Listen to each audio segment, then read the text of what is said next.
കേരളത്തിലെ തുമ്പികൾ എന്ന വീഡിയോ സീരീസിലേക്ക് ഏവർക്കും സ്വാഗതം. ഇന്നത്തെ വീഡിയോയിൽ നമ്മൾ പറയാൻ പോകുന്നത് കൊമ്പൻ കടുവ എന്ന കല്ലന്തുമ്പിയുടെ വിശേഷങ്ങളാണ്. അവയുടെ സ്വഭാവ സവിശേഷതകൾ എന്തെല്ലാമാണ് നമുക്കൊന്ന് കണ്ടു നോക്കാം. കൊമ്പൻ കടുവ വളരെ അപൂർവമായി മാത്രം കാണപ്പെടുന്ന ഈ തുമ്പി പശ്ചിമഘട്ടത്തിലെ ഒരു സ്ഥാനീയ തുമ്പിയാണ്. ഉദരത്തിലെ മഞ്ഞ വളയവും ചൂണ്ടക്കൊളുത്ത് പോലെയുള്ള ചെറുവാലുകളും ഇവയെ തിരിച്ചറിയാൻ സഹായിക്കുന്നു. നിത്യഹരിത വനങ്ങളിലെ നീർച്ചാലുകളിലും പാറക്കെട്ടുകൾ നിറഞ്ഞ ചെറിയ അരുവികളിലുമാണ് ഈ തുമ്പികൾ സാധാരണമായി കാണപ്പെടാറുള്ളത്. മഴ കഴിഞ്ഞ് തൊട്ടടുത്തുള്ള മാസങ്ങളിൽ ഈ തുമ്പിയെ ധാരാളമായി കാണാൻ സാധിക്കും. ആൺതുമ്പികൾ കണ്ണുകൾക്ക് ഇരുണ്ട പച്ച നിറമാണ്.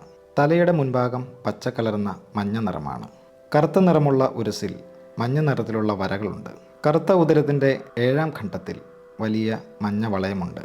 പെൺതുമ്പികൾ കാഴ്ചയിൽ ആൺതുമ്പികളെപ്പോലെയാണ് പെൺതുമ്പികളും. നനവാർന്ന പ്രദേശങ്ങളിലെ ചെറിയ ചെടികളിൽ ഇവ വിശ്രമിക്കാറുണ്ട്.